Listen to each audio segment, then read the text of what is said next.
Come into your rest position in squat, hands in prayer position, elbows driving the knees out. We're going to sit here in a passive hold for 90 seconds. Bring your attention to your breath. If your ankle mobility is limited, feel free to place some books or towels underneath your heels. Next, we're working on activating that deep squat. Start off by bringing your knees a centimeter towards one another. And then actively pull your knees away from one another. Hold it for 5, 4, 3, 2, 1, and repeat for a total of 5 reps. Next, we're warming up with some Cossack Squats. So push your hips back, come to one side.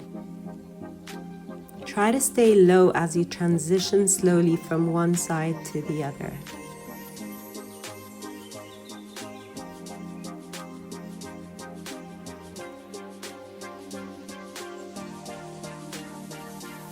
On your third transition, you're going to sit to one side and hold that for 5 seconds.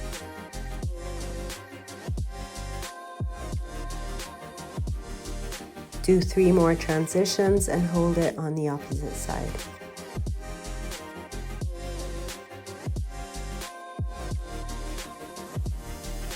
Lie down on your left side. You're going to place a yoga block or a pillow underneath your head so that you don't strain your neck. Arms are out in front of you, make fists. Squeeze a tennis ball between them, otherwise just interlace your fingers and keep squeezing. Don't let the upper body relax. We're working on your hip, but we want to achieve full body tension. Take a deep breath in, brace, stiffen your upper body and torso. Bring your right knee to your chest, abduct out to the side without moving your back. Internally rotate the hip, fight to pull your heel behind you. Don't let the knee drop, extend the hip back without moving your spine. Knees come to meet each other.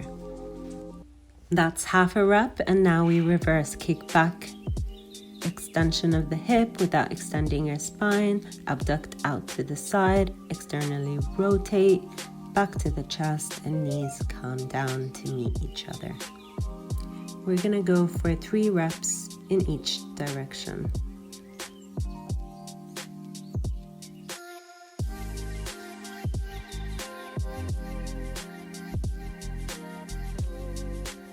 So we're gonna do some capsule controlled articular rotations. Bring your knee to the chest, abduct to the side. Here you're gonna freeze your knee. If there's any pinching in the front of your hip, regress the angle. I want you to imagine gluing the knee into that position. It shouldn't move to either side, front or back. So imagine there's a stick going through it, keeping it in place. And we're gonna work on axial rotations. Rotating the femur in that hip capsule. Internally rotate, fight for your end range, pull the heel back, hold it for 5 seconds.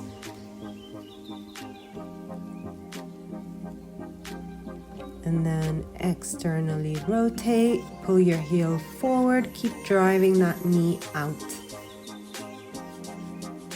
We're gonna do a total of 3 internal rotations and 3 external rotations. So basically 3 in each direction.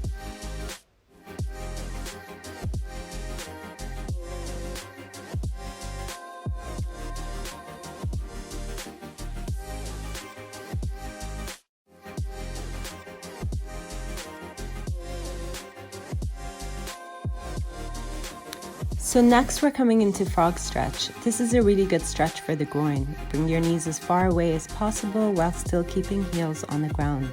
Focus on bringing your heels in line with your knees. Feet should be flexed out to the side. Maintain an arched lower back in the beginning to increase the stretch, and we're going to hold this passive stretch for 60 seconds. Focus on your breathing. 4 seconds inhale, 8 seconds exhale. Once you're done with the 1 minute hold, start to introduce some dynamic stretches. Sit back into your hips a little bit, rocking back, grooving that groin area. Then push forward, trying to push your hips into the ground. Do that for around 30 seconds.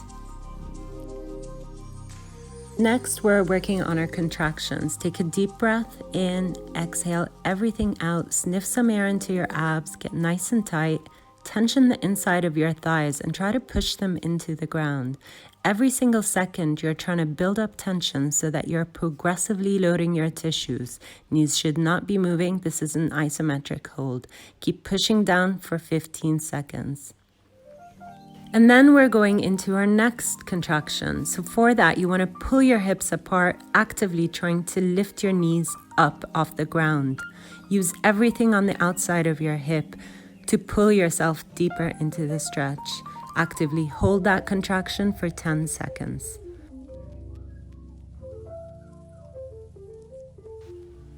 And then you're going to repeat that from the top for 1 or 2 more sets. Each time you start a new set, see if you can inch your knees a little further and then take it from the top again.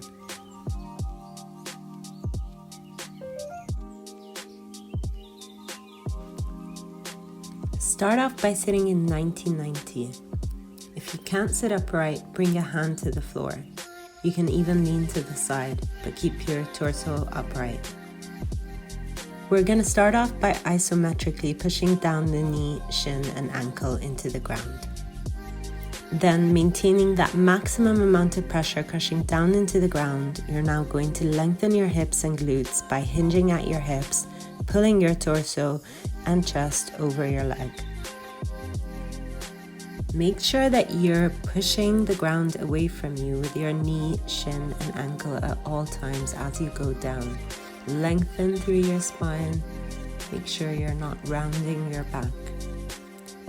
Once you've reached your max or you've gotten to the bottom, you're going to relax, place your hands down on the floor and push yourself back up. Aim to do 5 reps on each leg.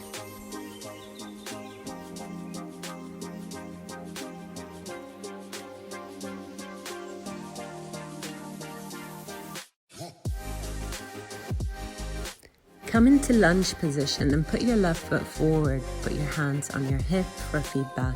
Tuck your pelvis and butt all the way under you.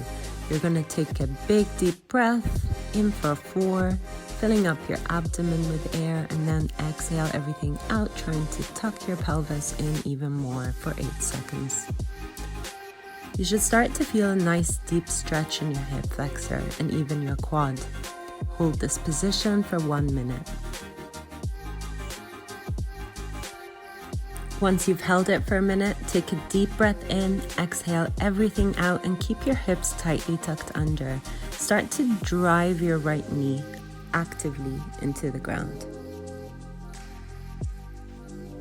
Progressively start to load even more tension, visualizing all that stuff at the front of the hip getting longer. Hold this contraction for 15 seconds. For our next contraction, you're going to maintain the exact same position. This time, fire up your hamstrings and curl your heel all the way to your butt. Hold it for 5 seconds. We're doing 5 reps of these. Now, if you feel your hamstrings cramping, that's normal. It's neurological confusion. Your muscles are just not used to being contracted at this short range. Breathe through the cramps, massage your hamstrings, and get back into it. Once you're done with 5 reps, rest for a minute and then repeat from the top for 2 more sets.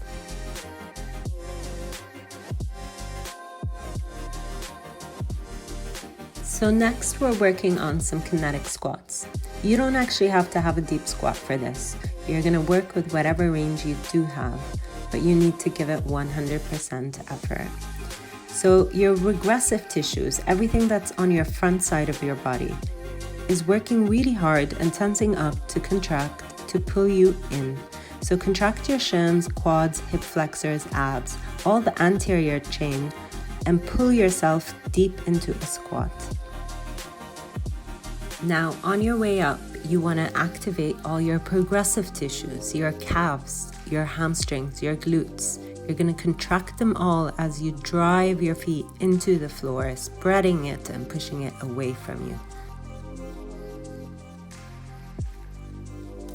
You're going to continue doing reps for a timed set of 2 minutes.